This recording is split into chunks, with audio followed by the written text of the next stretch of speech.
आज हम लोग पढ़ेंगे प्रश्नावली 6.2 का क्वेश्चन नंबर 1।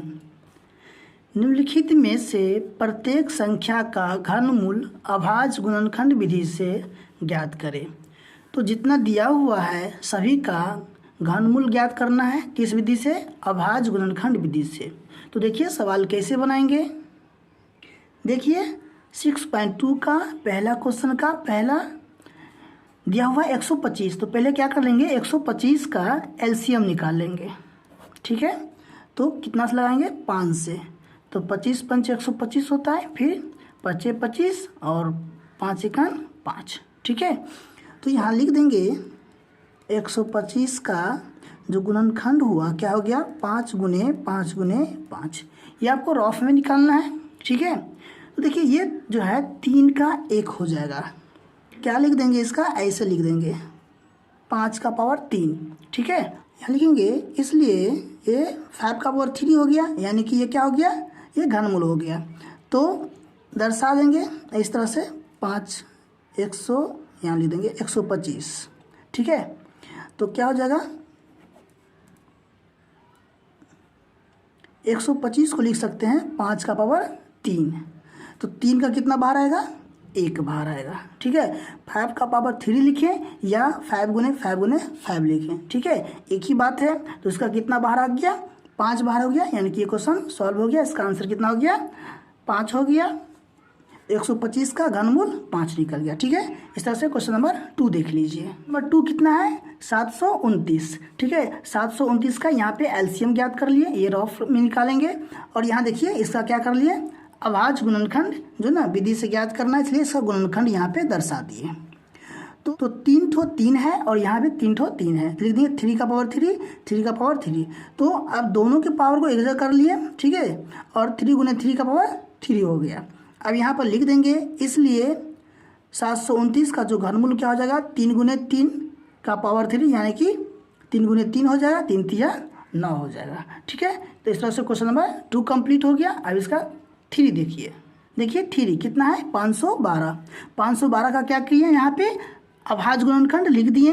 अभाज्य गुणनखंड में 2 3 बार आया, फिर 2 3 बार आया, फिर 2 कितना बार आया, 3 बार आया। ठीक है, तो यहाँ लिख दिए, इसलिए 2 का पावर 3 2 का पावर 3 और 2 का पावर 3। ठीक है, सभी का पावर क्या है, समान है, इसलिए एक जगह कर दिए। और यहाँ लिख दिए 2 गुने 2 गुने 2 का पावर 3। ठीक है, तो इसका मतलब क्या हुआ कि चाहे आप ये लिखें या ये लिखें, बात क्या होगा, एक ही होगा। तो इस तरह से अगर लंबा रहेगा तो यहाँ चाहे तो आप यहाँ ही रूट करके, है ना, और यहाँ से 1 2 और यहाँ से 1 2 और यहाँ से 1 2 निकाल के इसका आंसर ला सकते हैं। क्योंकि जब कोई संख्या 3 के समूह में हो तो वो घन हो जाता है। क्या हो जाता है, तो ये घन है, ये भी घन है और ये भी घन है। और इसका घनमूल क्या हो जाएगा, इसका 2 होगा, इसका भी 2 होगा और इसका भी 2 होगा। तो 2 दूना 4 4 दूना 8, यानी कि 512 का घनमूल क्या हो जाएगा, 8 हो जाएगा। ठीक है, तो अब यहाँ पे हम लिख दिए रूट अंदर में, घनमूल ज्ञात करेंगे तो 3 लिख देंगे 512। तो आप चाहे इसको लिखें यहाँ, चाहे आप इसको लिखें, चाहे आप इसको लिखें, तो ये आप जो बनाए हैं तो ये आसान होगा यहाँ लिखना, थोड़ा छोटा हो जाता है। ठीक है,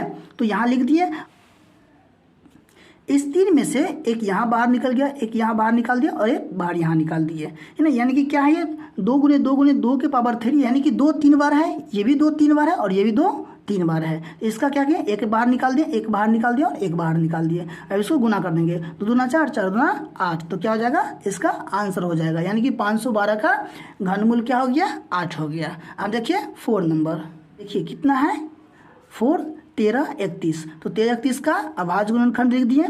तो 11 गुने 11 गुने 11, 11 3 बार आया तो लिख दिए 11 का पावर 3। ठीक है, यहाँ लिख दिए, यहाँ फिर दर्शा दिए और ये क्या हो गया, 11 हो गया। ठीक है, इस तरह से आप देखिए 5, देखिए 5 कितना है, 58 32। तो इसका अभाज्य गुणनखंड लिख दिए, 2 3 बार आया, फिर 3 3 बार आया और 3 भी 3 बार आया। तो इस तरह से इसको लिख दिए, यहाँ भी दर्शा दिए और यहाँ लिख कर, है ना, फिर यहाँ लिख दिए। और इसके बाद यहाँ जो है 3 का 1 बाहर होता है ना। इस तरह से 2 का 3 का और यहाँ 3 का लिख दिए और इसको गुना करके लिख दिए, ये क्या हो गया, आंसर हो गया। ठीक है, अब देखिए इसका 6, देखिए कितना है, 4,21,875। ठीक है, इसका अभाज्य गुणनखंड यहाँ लिख दिए, फिर इस तरह से दर्शा देंगे यहाँ और इसको लिख लेंगे। इसके बाद आप जो है क्या करेंगे, इसको यहाँ लिख देंगे और इस 3 में से एक 3 बाहर 5 जो 3 बार है उसमें से एक 5 बाहर, और ये भी 5 3 बार आया है उसमें से एक बाहर कर देंगे, इसको गुना कर देंगे, है ना। 5 तिया 15, 15 पंचे 75, ठीक है। आप देखेंगे 7। देखिए इसमें कितना दिया हुआ है, 1,57,464। इसका अभाज्य गुणनखंड लिख दिए, ठीक है। और फिर इसको देखिए 2 3 बार आया था तो यहाँ लिख दिए 2 का पावर 3, 3 का पावर 3, 3 का पावर 3, 3 का पावर 3। सभी का पावर समान है इसलिए यहाँ इसको लिख दिए और यहाँ इसको दर्शा दिए, ठीक है। अब जो है ये कितना का निकालना है, 1,57,464 का निकालना है। तो आप चाहे ये लिखें, चाहे ये लिखें, चाहे ये लिखें, ठीक है। तो ये इतना बड़ा लिखने से बेहतर है कि आप ये लिखें, इसलिए इसको छोटा किए हैं, ठीक है। तो यहाँ इसको दर्शा देंगे, है ना। इसका 2 गुने 3 गुने 3 गुने 3 का पावर 3, यानी कि सभी क्या है 3 3 बार आया हुआ है, ठीक है। तो इस तरह से एक बाहर निकाल दिए और सब गुना करके लिख देंगे। इसका आंसर कितना आ जाएगा, 54, ठीक है। अब देखिए इसका नेक्स्ट, देखिए कितना है, 74,088, ठीक है। इसका अभाज्य गुणनखंड लिख दिए, इसको फिर इस तरह से दर्शा दिए, ठीक है। और फिर इसको यहाँ लिख के और इसको बाहर निकाल दिया और ये क्या हो गया, आपका आंसर हो गया 42, ठीक है। अब देखिए क्वेश्चन नंबर 9। देखिए इसमें कितना है, 1,75,616। इसका अभाज्य गुणनखंड करके दर्शा दिए, ठीक है। फिर इस तरह से दर्शा दिए, यहाँ भी लिख दिए और इसको यहाँ दर्शा के फिर इसको यहाँ लिख दिए और इसका भी एक एक बाहर निकाल दिए और इसको गुना कर देंगे तो कितना आ जाएगा, 56 आ जाएगा। सभी सवाल एक ही टाइप का है, आप इसको आसानी से बना सकते हैं, ठीक है, कोई दिक्कत नहीं होगा। Q1 का जो 10वां है कितना है, 35,937। इसका अभाज्य गुणनखंड लिख देंगे, ठीक है। 3 3 बार आया और 11 भी 3 बार आया, इसको इस तरह से फिर लिख दिए और यहाँ लिख देंगे 3 एक बाहर, 11 एक बाहर, तो कितना हो जाएगा, 11 तिया 33। इस तरह से प्रश्नावली 6.2 का क्वेश्चन नंबर 1 कंप्लीट हो गया। अब हम लोग पढ़ेंगे नेक्स्ट क्लास में क्वेश्चन नंबर 2। तब तक के लिए धन्यवाद।